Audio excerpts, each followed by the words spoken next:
There's a disturbingly common phenomenon in human relationships, one that we'd rather not admit to, but it's hard to deny when it keeps happening. The people we're drawn to, often with a magnetic force that feels both exhilarating and destructive, are those whose flaws and weaknesses eerily mirror our own darkest insecurities.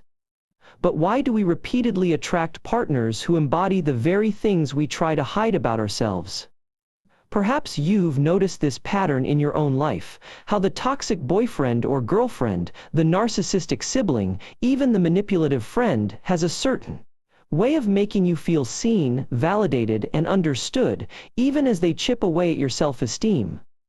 In this video, we're going to explore the unsettling reasons behind this phenomenon, reasons that go beyond the usual clichés about codependency and attachment, and delve into a darker psychological force that's driving this behavior.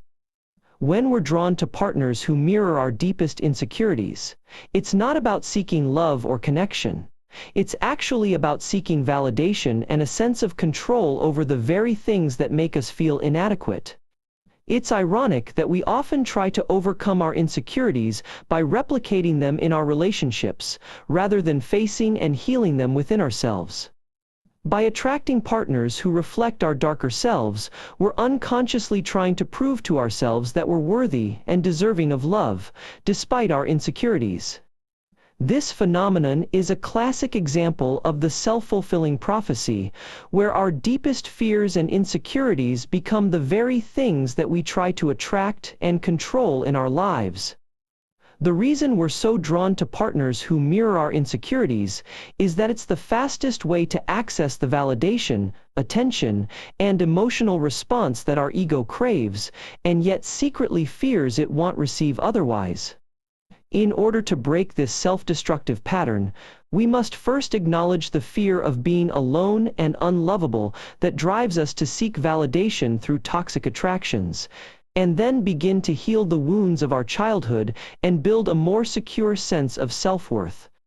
Here are 6 spoken sentences for the section on childhood trauma and relationship patterns. When we're children, our sense of self-worth is forged in the crucible of our relationships with our caregivers, and this early template can haunt us for the rest of our lives, causing us to unconsciously seek out partners who validate our deepest insecurities. The irony is that we often try to heal our childhood wounds by attracting partners who embody the very qualities our caregivers lacked.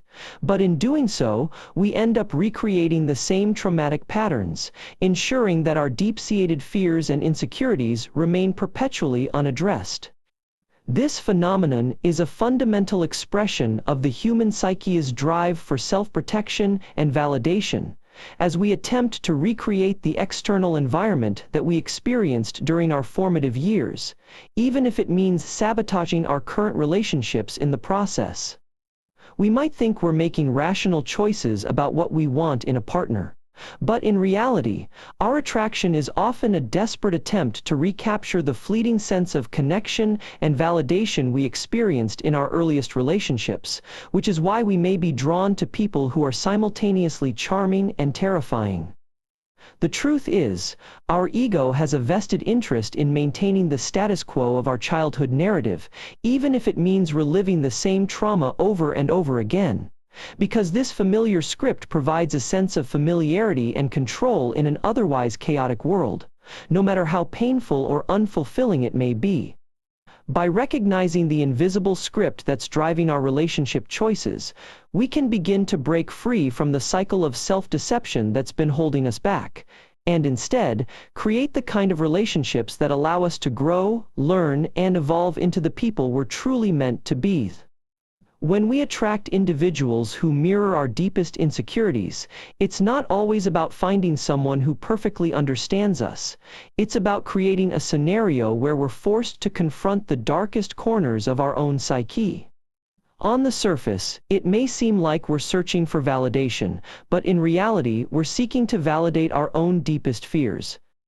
We're drawn to people who embody the very things we're afraid of because our subconscious is wired to confront and overcome its greatest adversaries. This instinctual drive often leads us to seek out relationships that offer us a chance to master, and thus, control our fears. The process of mirroring is not unlike a game of cat and mouse, where one person's insecurities are constantly being reflected back at them, and by extension, back at their own psyche. This mirroring serves as a catalyst for self-reflection, forcing us to confront the parts of ourselves we've long been afraid to acknowledge. At the root of this dynamic is a fundamental human desire for control, not just over external circumstances, but over our own inner workings. By attracting individuals who mirror our insecurities, we gain a temporary sense of agency over our deepest fears, momentarily convincing ourselves that we're the ones in charge. However, this illusion of control is often nothing more than a cleverly crafted veil of self-deception, obscuring the true nature of our insecurities and the motivations that drive us. By recognizing the patterns and mechanisms that govern our attraction to mirrors, we can begin to untangle the web of self-perception that's held us hostage for far too long. Here are 6 insightful spoken sentences for the section. The cycle of projection: how we deceive ourselves into thinking we're the victim when we unconsciously project our own darker impulses onto someone else.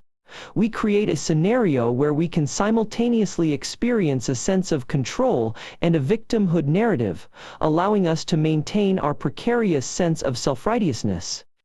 By attributing our own flaws to someone else, we cleverly sidestep the responsibility of confronting our own insecurities, and in doing so, we deceive ourselves into thinking we're the victim rather than the architect of our own suffering. Our deep-seated insecurities often whisper sweet nothings in our ear, urging us to seek validation in the form of an external authority figure, someone we can either dominate or submit to, and this fundamental drive sets the stage for the patterns of attraction we'll inevitably repeat in our lives. The irony is that our most vehement protests against the oppressive behaviors of our partners often mask a more pernicious impulse, a desperate need to be seen, acknowledged, and thus validated, which paradoxically reinforces the very patterns of self-destruction we supposedly despise. In attempting to escape the shadow of our own unappealing traits by projecting them onto others, we simultaneously create a sense of disconnection from our own authentic experiences and desires, effectively crippling our capacity for genuine intimacy and honest communication. Our attempts to control an external narrative often serve as a proxy for our attempts to regulate our own inner chaos, a twisted effort to compensate for our own powerlessness by imposing our will on someone else, a futile endeavor that ultimately reinforces the cycle of self-deception that we're desperate to escape. We often seek validation in the form of mirrored insecurities because we're desperate to prove to ourselves that we're worthy of love, acceptance, and understanding. But in reality, it's an attempt to avoid the true depths of our own inadequacies. It's not about finding someone to heal our wounds, but rather about using them to distract ourselves from the fact that we can't confront those wounds head-on. We subconsciously seek out partners who mirror our insecurities because it allows us to feel in control of our reality, rather than having to face the uncertainty and chaos of our own internal world. By gravitating towards partners who reflect our deepest fears and insecurities, we're essentially seeking a sense of safety, a safety blanket that allows us to avoid the discomfort and vulnerability of genuine self-discovery.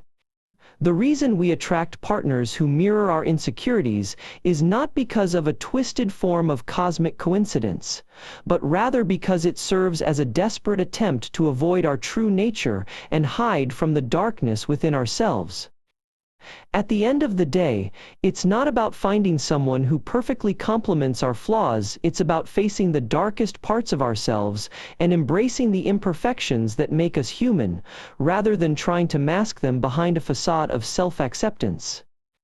Remember, your relationships often serve as a mirror, reflecting the darkest corners of your own psyche. Take some time to truly examine the patterns and insecurities that may be driving your choices in love. Share with me in the comments below.